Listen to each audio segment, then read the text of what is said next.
네, 안녕하세요. 지금 분자생물학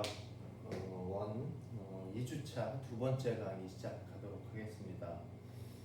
지난 시간에는 뭐 했었죠, 우리? 지난 시간에? 바로 전 시간에는 그 전 시간에 냈던 과제 DNA에는 왜 베이스 중에 DNA는 GATC를 쓰고 RNA는 GAUC, U를 썼잖아요. 그래서 DNA는 왜 T를 쓰는가, 그리고 RNA는 왜 U를 쓰는가에 대한 얘기를 좀 했던 것 같아요. 기억나나요? 뭐였죠? DNA에 T를 쓰는 이유는 DNA는 기본적으로 유전 정보, 내가 가지고 있는 유전 정보이기 때문에 될 수 있으면 뮤테이션 없이 그 아래로 그대로 후대에 물려주기 위해서 뮤테이션이 안 생기도록 만들어서 전달하는 게 가장 중요한 부분이고요. 근데 RNA 같은 경우에는 DNA의 원본이 있으니까 RNA는 조금 대부분은 그대로 사용해서 뮤테이션 없이 단백질을 만들어서 사용하지만 일부분은 내가 어떤 환경에 접할지 모르니까 내가 평상시에 잘 살던 그 환경이 아니라 더 좀 안 좋은 환경, 열악한 환경에서는 좀 더 새로운 프로틴을 만들어서 거기에 적응해야 될 필요성도 있고, 그렇기 때문에 RNA는 약간의 뮤테이션에 여력을 두어서 뮤테이션 된 또 혹은 좀 기능이 다른 그런 프로틴을 만들 필요가 있다고 했어요. 그래서 DNA는 뮤테이션이 좀 안 생기는 방향으로, 반대로 RNA는 뮤테이션을 조금 허용하는 방향으로 진화되었을 것이다. 그래서 DNA는 뮤테이션이 좀 더 생기기 어려운, 뮤테이션 어디서부터 출발한다고요? 어떤 베이스부터? C부터. C가 어떻게 되면? C가 디아미네이션 되면 U가 되고요. U는 메틸레이션 되어야 또 T가 돼요. 물론 U도 메틸레이션 돼서 T로 변할 수 있어요. 그래서 DNA 상에 사실은 몇 군데 뮤테이션이 실제로 생기기도 하거든요. 그러니까 DNA 상에 뮤테이션이 생길 수 있는 방법은 크게 두 가지예요. 제일 많은 거는 그냥 DNA 폴리머레이즈가 레플리케이션 하면서 실수하는 거예요. 레플리케이션 하면서 위가 템플레이트가 A면 나는 당연히 T를 넣어야 되는데 실수로 T를 안 넣고 C를 넣는다든지 그렇게 DNA 폴리머레이즈가 만드는 실수는 그건 고칠 수가 없어요. 왜냐하면 이게 위에서 잘못된 건지 아래에서 잘못된 건지 이제 일이 다 끝난 다음에는 더블 스트랜드가 다 만들어진 다음에 위랑 아래랑 안 맞는 부분이 있어요. 안 맞는 부분이 있는데 그거는 어떤 부분이 잘못된 건지, 위가 잘못된 건지 아래가 잘못된 건지 구분할 수가 없기 때문에 위도 역시 GATC를 쓰고 아래 GATC를 쓰는데 뮤테이션이 생기는 경우가 있거든요. 그럴 경우에는 고칠 수가 없어요. 그럴 때는 뮤테이션이 생겨요. 생기지만 그리고 그런 경우가 있고요. 또 다른 경우는 C가 디아미네이션 되면 U가 된다 그랬죠. U가 또 메틸레이션 되면 T가 돼요. 근데 C가 디아미네이션 돼서 U로 변해져 있으면 그거는 DNA 상에서 U는 안 쓰는 거니까 고칠 수 있어요. U를 제거하고 그 다음에 이 부분은 앞부분을 보고, 앞부분은 뭐겠어요? G겠죠. 그러니까 C를 다시 넣어주는 그런 뮤테이션을 회복할 수 있는데, 문제는 뭐냐면 C가 디아미네이션 돼서 U가 되기 전에 먼저 메틸레이션이 돼요. 메틸 사이토신이 되는 거죠. 그런 상황에서 그러니까 무슨 얘기냐면 C가 디아미네이션 돼서 U로 변하면 이거는 DNA의 경우에 이거는 U를 쓰면 안 되는 거니까 U를 제거해요. 제거하고 이 자리에 다시 C로 바꿔주는 이런 회복이 가능한데, DNA의 경우에도 C가 먼저 메틸레이션이 돼요. 메틸레이션 되면 이런 경우 메틸 트랜스퍼레이즈라는 엔자임이 보통 DNA 상에 존재하는 C를 종종 메틸레이션을 시켜요. 메틸레이션 시켰다가 무슨 이유에서인지 메틸레이션 시켰다가 또 메틸기를 떨어뜨렸다가, 그래서 C에는 메틸기가 붙었다 안 붙었다 그러거든요. 근데 이 메틸레이션이 된 상황에서 얘가 디아미네이션이 일어나요. 그럼 뭐가 되죠? 메틸레이션 되고 디아미네이션 되면 얘는 T로 변해요. T로 변해버리면 이 T는 당연히 DNA에 사용하는 거잖아요. 사용하는 거기 때문에 이거는 앞부분이 당연히 뭐겠어요? 앞부분이 이런 상황일 텐데 앞부분이 G겠죠. 원래 GC 이렇게 되어 있다가 얘가 메틸레이션이 일어난 다음에 디아미네이션이 일어나는 T로 변하겠죠. 그러면은 다른 부분은 다 맞는데 이 부분이 좀 안 맞는 부분이 생겨요. 그런데 이 부분은 얘가 원래 건데 얘가 DNA 폴리머레이즈가 만들다가 잘못한 건지 얘가 원래 건데 얘가 DNA 폴리머레이즈가 만들다가 잘못한 건지를 구분할 수 없어요. 그러니까 이건 그냥 놔둬요. 그래서 실제로 DNA에 뮤테이션이 생길 수 있어요. 여기까지. 그러니까 DNA에도 물론 뮤테이션이 생길 수 있는데 DNA에 U를 안 쓰고 T를 쓰면 그 뮤테이션이 생길 가능성, 확률을 확 떨어뜨린다는 거지 뮤테이션이 안 생긴다는 건 아니에요. 이해 가나요? 예. 어쨌든 DNA는 될 수 있으면 뮤테이션이 생기는 것을 좀 막기 위해서 베이스에서 U 대신 T를 쓴다. 그리고 RNA는 T 대신 U를 씀으로써 그 뮤테이션을 조금 허용시켜 준다. 뭐 거기까지 그렇게 좀 기억해 줬으면 좋겠어요. 그리고 DNA 뭐 그림 그리는 거 뭐 그런 거 잠깐 했고 마지막에 샤가프의 법칙에 대해서 했었죠. 샤가프의 법칙 모든 종에서 G 뉴클레오타이드의 개수는 C와 같고 C의 수와 같고 A 뉴클레오타이드의 수는 T 뉴클레오타이드 수와 같더라. 그래서 아마도 DNA에 이제 나중에 왓슨 크릭을 보면 왓슨 크릭이 찾아낸 규명한 DNA 이중나선 구조를 보면 이래서 샤가프의 법칙이 맞구나라는 것을 알 수 있어요. 어쨌든 1951년에 샤가프라는 분이 샤가프의 법칙이라고 해서 A의 개수와 T의 개수는 언제나 모든 종에서 같고 G의 개수와 C의 개수는 같다라고 해서 DNA가 어느 정도 구조가 A는 T와 결합하나 뭐 이런 느낌이 확실히 오던 그런 시기였어요. 그래서 이미 그 전에 펄신 체이스 실험을 통해서 확실하게 DNA가 유전 물질이다라는 것이 규명이 되었고, 그렇죠? 그것도 이제 1952년 이때죠 바로 규명되었고, 그다음에 샤가프의 법칙에 의해서 뭔가 그런 느낌이 좀 오고, 그럴 때 이제 많은 사람들이 DNA가 어떤 식으로 되어 있기 때문에 전 시간에도 몇 번 얘기했지만 왓슨 크릭의 업적이 뭐라 그랬어요? 왓슨 크릭의 업적이 DNA가 그냥 이중나선으로 되어 있다. G는 C와 결합하고 G는 C와 A는 T. 뭐 이거는 샤가프의 법칙에서 어느 정도 느낌이 왔고 DNA가 이중나선이다. 뭐 그게 그렇게 중요한 게 아니에요. 지금 그게 그렇게 중요한 게 아니라 여기서부터는 DNA가 유전 물질이면 어떤 구조를 가지고 있길래 뭐가 가능하다? 자기 복제가 가능하다. 이런 구조를 가지고 있기 때문에 자기 복제가 가능할 거야 라고 밝힌 것이 왓슨 크릭의 가장 큰 업적이에요. 그러니까 이 당시 1950년대 막 요때 시작할 때 많은 사람들이 DNA가 도대체 어떤 구조로 어떻게 이렇게 모여 있길래 어떻게 되어 있길래 복제가 가능한 구조이지 이런 것들을 규명하는데 많은 사람들이 달려들었어요. 그래서 실제로 거기에 이제 1950년대 프랭클린이라는 분도 DNA의 구조를 밝히기 위해 노력하신 분이고, 그다음에 53년도 똑같은 시기죠. 왓슨 크릭보다 약간 더 빨리 논문을 제출하신 분이 라이너스 폴링이라는 분이에요. 라이너스 폴링이라는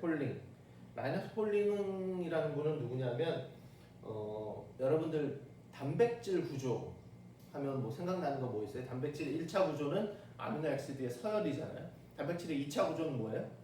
2차 구조는 단백질의 아미노액시드가 몇 개가 모여서 특별한 모양을 이루는 거. 뭐 알고 있는 거 뭐 있어요? 알고 있는 거? 단백질 2차 구조, 뭐 알파 헬릭스, 베타 쉿, 뭐 이런 거 있잖아요.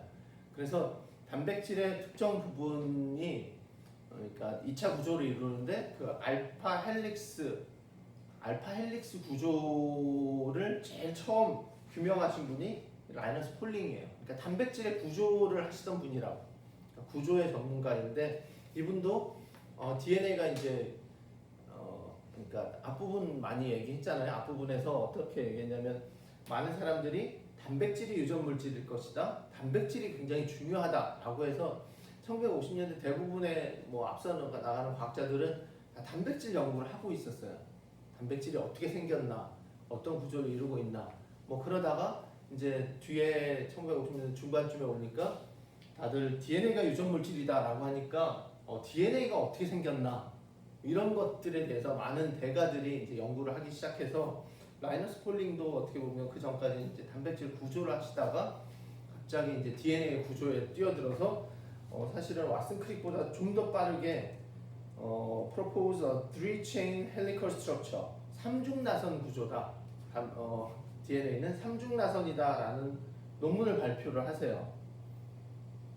그래서 거기 보면 DNA가 with a phosphate backbone in the center and the base outside. 베이스가 outside에 있고 phosphate backbone을 뭐 하여튼 지금 우리가 알고 있는 구조랑은 전혀 다른 구조인데 어쨌든 여러 가지 실험 결과들을 모아서 삼중 나선인 것 같다라고 발표를 먼저 했는데 그 발표를 보고 왓슨 크릭이 이건 확실히 아니다 라는 것을 느꼈다고 하는데 뭐 어쨌든 DNA의 이중나선 구조에 대해 구조를 규명하는 데 있어서는 1940년대 후반부터 50년대 어쨌든 53년까지 굉장히 많은 과학자들이 여기에 이제 관심을 가졌다.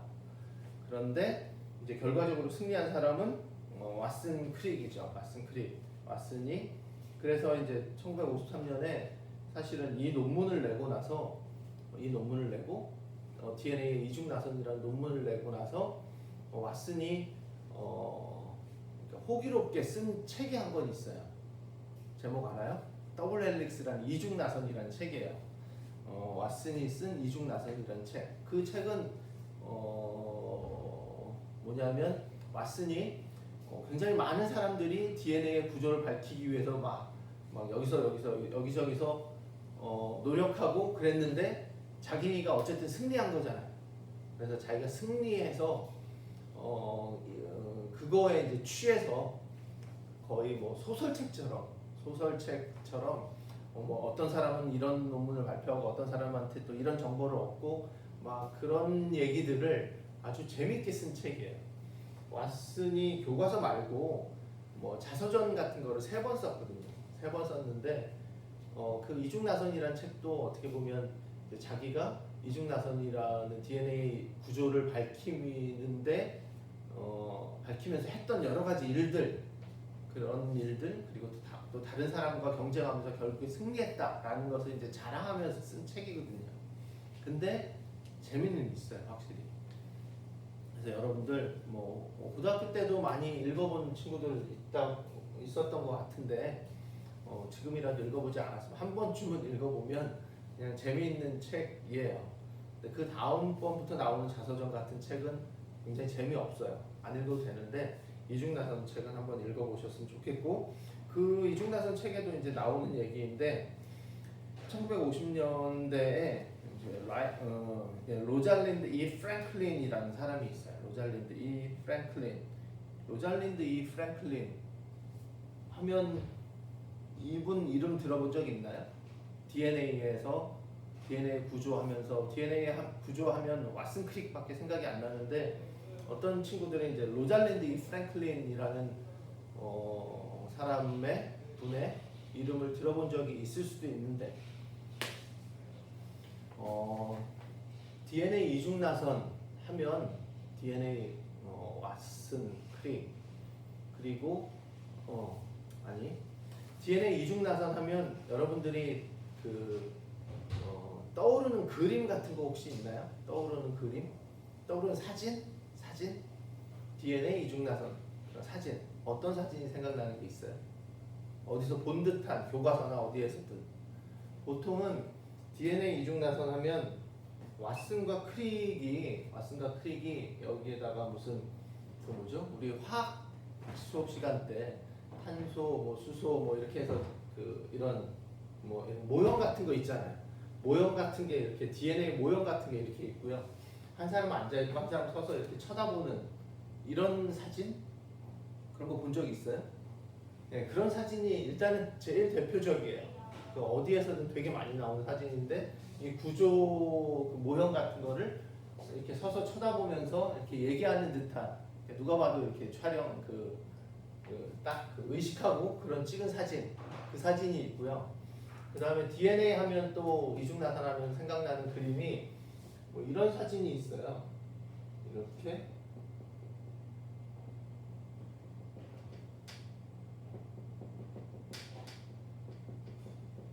이게 뭐냐면 그리고 뭐 이렇게 약간 이렇게 돌아가는 듯한 느낌의 이런 사진 이런 사진이 있는데 이런 거 본 적 있어요?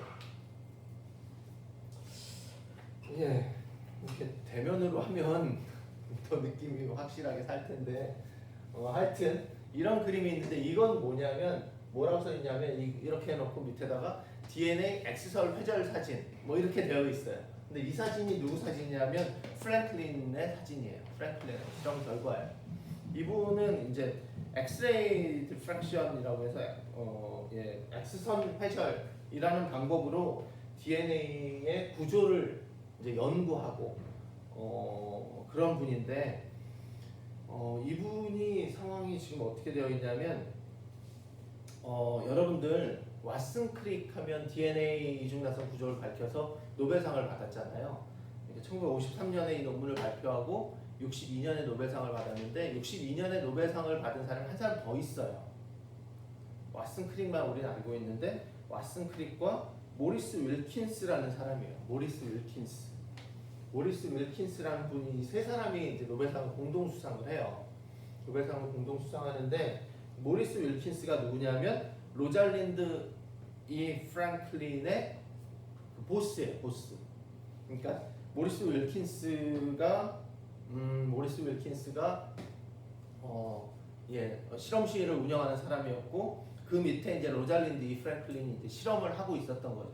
대학원생은 아니고 박사를 마치고 이제 연구원으로 일을 하고 있던 그런 분이었고 그런데 로잘린드 E 프랭클린이 이제 실험실 세미나나 뭐 그 연구소 이름이 잘 생각이 안 나는데 하여튼 어느 연구소에서 이제 자체적인 세미나를 하면서 DNA의 내가 구조를 연구하는 사람인데 X선 회절을 찍어보니까 이런 사진이 나왔다라고 작은 세미나 같은 데서 발표를 해요. 그러니까 이제 그 당시에 왓슨과 크릭이 그 세미나에 참석을 못했나 봐요. 그래서 나중에 프랭클린한테 가서 그 데이터를 좀 보여달라고 해요. 나도 DNA 연구를 하고 있는데 이 데이터를 좀 보여줘라고 얘기를 했는데 프랭클린이 그걸 거절해요. 근데 이제 거절했다고 어디에 책에 나오냐면 그 이중나선이라는 책에 그렇게 왓슨이 표현하고 있어요. 그래서 보여주질 않아요. 근데 이제 그것이 어떻게 보면 이제 실험하는 사람 같은 경우는 이게 이제 막 프랭클린이 연구를 하던 과정 중에 이제 이게 딱 나온 처음 데이터예요. 그러니까 처음으로 이 사진을 찍어서 이제 한 번 본 건데 보통은 실험을 우리가 실험실에서 실험을 하면 대학원생들이 실험을 하면 데이터가 제대로 나올 때도 있고 여러 가지 뭐 컨트롤이 안 나온다든지 실제로 실험이 나왔다 안 나왔다 그러거든요. 그래서 프랭클린도 이 사진을 100% 믿지 못하는 상황이었어요. 그래서 내가 좀 더 이 실험에 대해서 좀 더 해보고 확실한 결론이 나오면 거기에 대해서 이제 정식으로 세미나를 하고 그때 보여주겠다라고 얘기하고 거절을 해요. 근데 그게 이제 프랭클린이 뭐 내 데이터니까 뭐 이러면서 보여주지 않은 게 아니라 아직 자기도 자기 데이터에 대한 100% 신뢰가 없는 상황이었기 때문에 이걸 보여준다는 게 오히려 뭐 맞지 않다라고 프랭클린은 판단했던 것 같아요. 그런데 문제는 프랭클린의 아까 보스가 누구라고 그랬어요? 모리스 윌킨스라고 그랬죠. 모리스 윌킨스가 이 프랭클린의 허락을 얻지 않고 이 데이터를 왓슨한테 보여줘요. 그래서 왓슨이 이 데이터를 보고 굉장히 큰 영감을 얻고 뭐 거의 그 자리에 가서 그 자리에 자기 이걸 보고 바로 돌아가서 굉장히 큰 퍼즐의 일부를 맞추었다. 뭐 그렇게 얘기를 하곤 하거든요. 그러니까 뭐 그렇다고 해서 그걸 보여줬다고 해서 모리스 윌킨스가 노벨상을 받은 건 아니고, 모리스 윌킨스도 역시 프랭클린하고 굉장히 좋은 논문을 써요. 논문을 써서 DNA의 구조를 밝힌 그런 업적으로 왓슨 크릭과 함께 노벨상을 받게 되는데, 그럼 왜 프랭클린은 못 받았냐? 프랭클린은 노벨상을 받기 4년 전에 돌아가세요.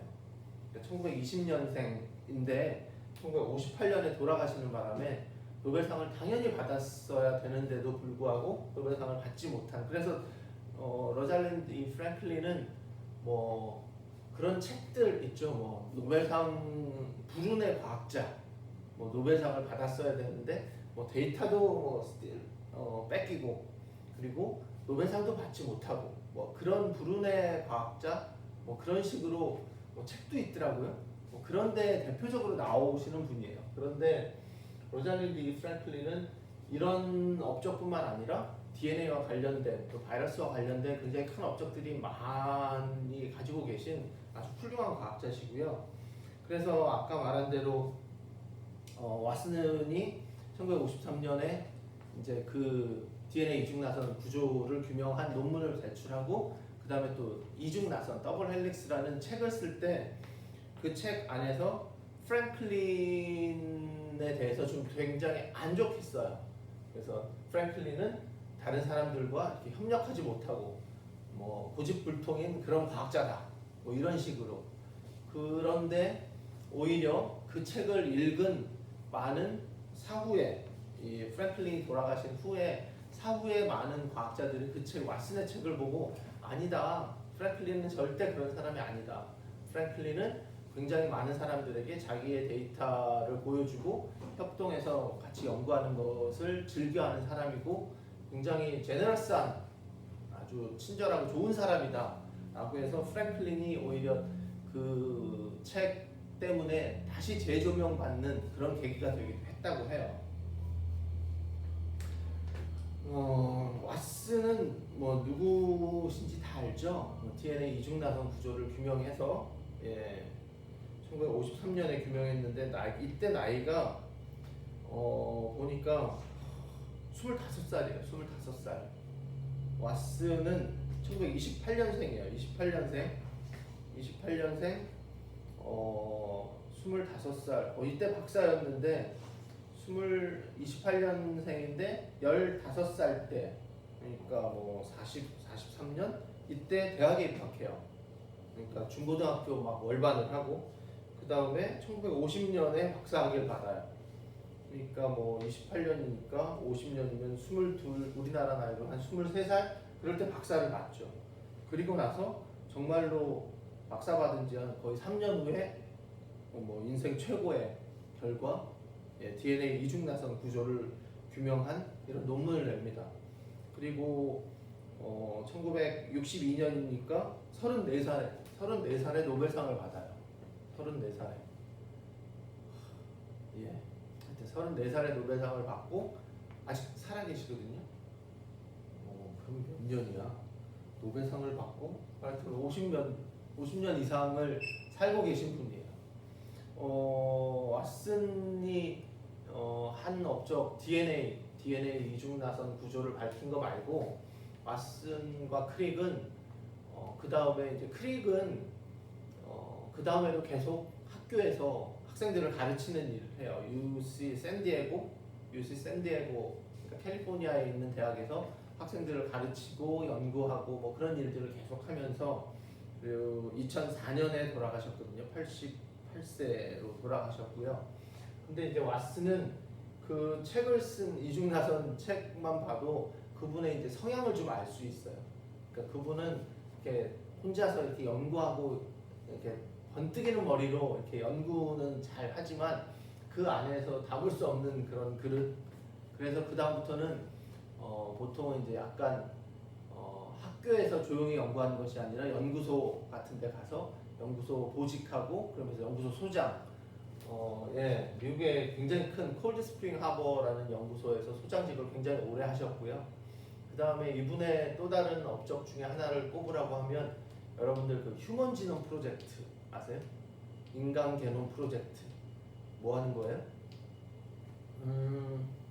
휴먼 지놈 프로젝트니까 당연히 모든 인간에 있는 DNA의 염기 서열을 다 결정할 수 있으면, 그리고 거기에 유전자가 몇 개고 뭐 이런 것들을 결정할 수 있으면 인류가 가지고 있는 많은 질병의 대부분을 치료할 수 있는 실마리를 마련할 것이다. 그렇다고 해서 인간의 유전체, 그러니까 지놈 안에 들어있는 모든 DNA 염기 서열을 시퀀싱하는 프로젝트가 휴먼 지놈 프로젝트였고요. 그게 이제 1900년대 말, 1980년대 정도부터 시작해서 2000년대 초반에 끝나요. 돈은 수십조 원이 들어가는 굉장히 큰 연구고요. 그 다음에 연구비는 그렇고 시간도 한 20년이 정도가 걸린 그 프로젝트의 리더였어요. 그래서 그 휴먼 지놈 프로젝트를 완성하면 굉장히 큰 업적이 될 것이다. 그랬는데 이제 2000년도 초에 논문이 나오죠. 휴먼 지놈 한 사람의 유전자 서열을 3 곱하기 10의 3억 개가 되는 유전자 서열을 딱 규명을 해서 논문이 나와요. 근데 논문이 나온 결과가 아무것도 없어요. 무슨 얘기냐면 서열을 밝혔는데 그냥 서열을 밝힌 거예요. 그냥 3억 개의 시퀀스를 쫙 밝히고 이 중에 유전자라고 할 만한 게 뭐가 있을까 보니까 인간에는 한 25,000개 정도의 유전자, 여기서 말하는 유전자는 단백질로 발현되는 mRNA로 트랜스크립션 되고 단백질로 발현되는 유전자가 한 25,000개, 많으면 한 3만 개 정도 되는 것 같다. 그 전에 이제 쥐의 유전자 지놈이 먼저 밝혀지거든요. 쥐는 한 2만여 개 유전자. 근데 이제 사람은 25,000개. 그래서 어떻다는 건데, 당신이 말하던 인간의 질병은 이제 고쳐지는 거야? 근데 알 수 있는 게 아무것도 없었어요. 그러니까 이제 많은 사람들이 20년이나 들여서 수십조 원의 돈을 들여서 전 세계가 모여서 무슨 컨소시엄을 이루고 그렇게 해서 했는데 결론이 그거예요. 그러니까 이제 사람들이 그 프로젝트의 리더였던 왓슨을 질책하겠죠. 이 많은 돈, 이 많은 시간을 들였는데 우리가 알게 된 게 뭐냐? 그러면 이제 여러분들이라면 어떻게 하겠어요? 여러분들이라면 그런 일을 벌이지도 않았겠죠. 네. 예. 근데 왓슨은 어떻게 이 난관을 타게 했냐면, 지금 우리가 굉장히 많은 시간과 돈을 들여서 이 한 사람의 시퀀싱을 했다. 그런데 여기서 얻을 수 있는 정보가 굉장히 미미한 이유는 한 사람밖에 없기 때문이다. 정보가. 그런데 이 정보가 쌓이면 정말로 많은 질병들을 해결할 수 있는 실마리를 찾을 것이다. 그래서 이렇게 1000명의 지놈을 1000명의 사람으로부터 DNA 시퀀스를 결정하면 지금보다 우리가 훨씬 더 많은 것을 알 수 있을 것이다 라고 얘기를 해요. 그러면 사람들이 그거를 믿겠어요? 안 믿겠죠. 20년 들여서 수십조 원이 들여서 한 사람 하면 다 될 것처럼 얘기했는데 이제 와서 그 시간과 돈을 들였는데 이제 와서 1000명을 하겠다고? 그런데 이런 일이 실제로 가능했어요. 왜냐하면 20년 동안 그 시간을 들여서 한 명의 시퀀스를 규명을 했는데 많은 과학자들이 또 많은 회사 이런 데에서 그 사이에 발전된 기술이 뭐냐면 시퀀싱 기술. 요새 흔히 말하는 넥스트 제너레이션 시퀀싱이라는 방법을 통해서 인간 유전체 한 사람의 인간 유전체 전체를 시퀀싱하는데 저는 보통 20년 수십조가 걸렸다고 얘기해요. 처음에 하나를 완성할 때. 근데 그 다음에 두 번째 유전자, 두 번째 사람의 시퀀싱이 될 때까지는 그 다음부터는 2년, 3년 그리고 드는 돈도 훨씬 줄었어요. 그리고 심지어 지금은 어떤지 아세요? 지금은 여러분들이 머리카락 몇 뽑아서 내 DNA 시퀀싱 해주세요라고 하면 그 다음날 결과를 줘요.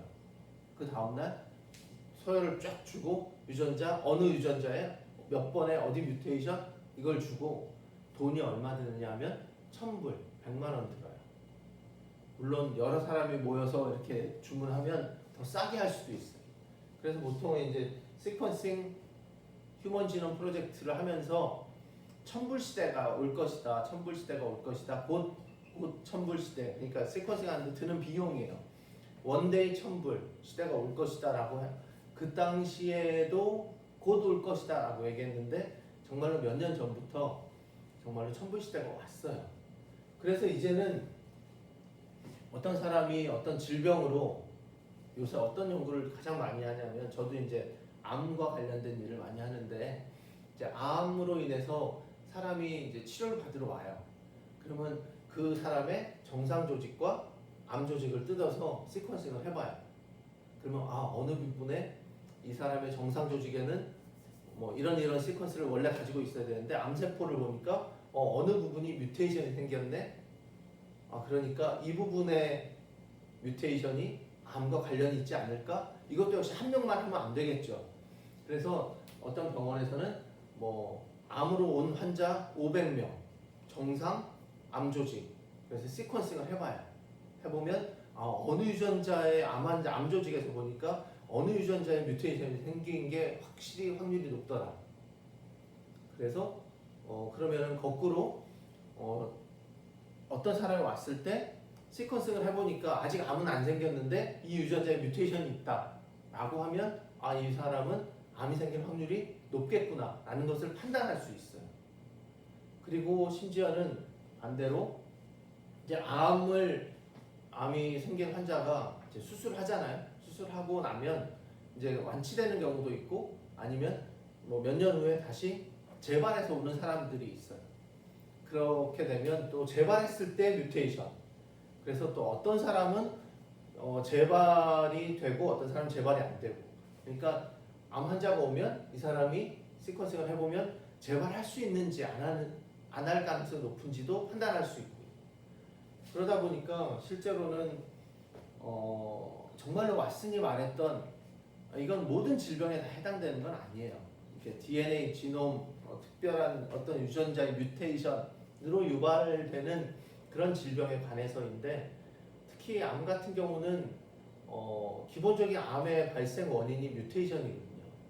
뮤테이션이라 그러니까 선대로부터 받아서 유전적으로 뮤테이션이 되는 경우도 있고 그렇지 않고 이렇게 살면서 DNA 레플리케이션 하면서 DNA 폴리머레이즈가 실수하면서 이제 내 유전자의 일부분의 시퀀스가 바뀌는 경우가 있어요.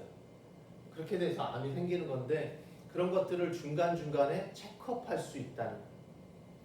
그래서 뭐 아직까지는 아닐지라도 곧 몇 년쯤 되면 어떻게 보면 이 돈도 아까 1,000불 시대 100만 원이라고 그랬잖아요.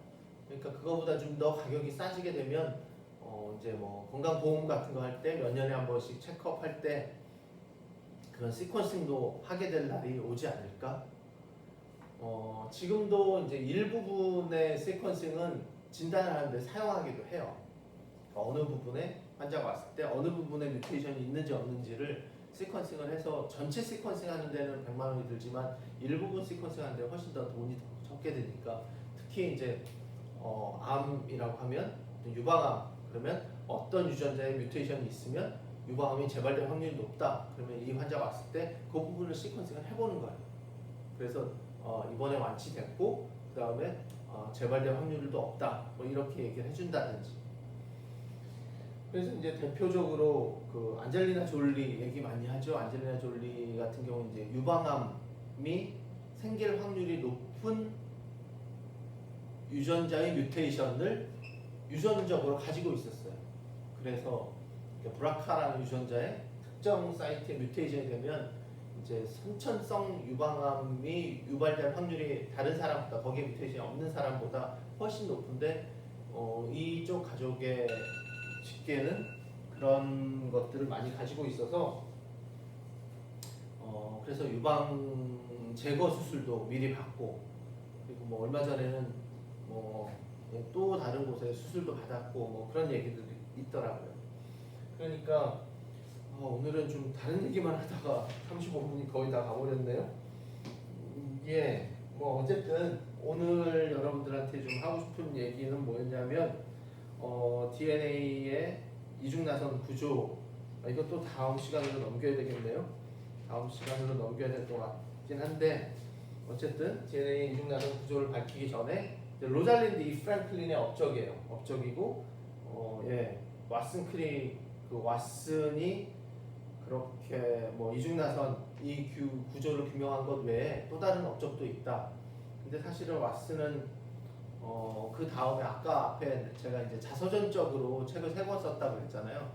그러니까 DNA 이 요걸 하고 나서 더블 헬릭스라는 책도 쓰고, 그 다음에 언제 책 한 번 쓰고, 그 다음에 이제 최근에 한 번 쓴 적이 있는데, 그 책 세 번째 쓴 자서전이 제목이 뭐냐면 지루한 사람과 어울리지 말라라는 책이에요.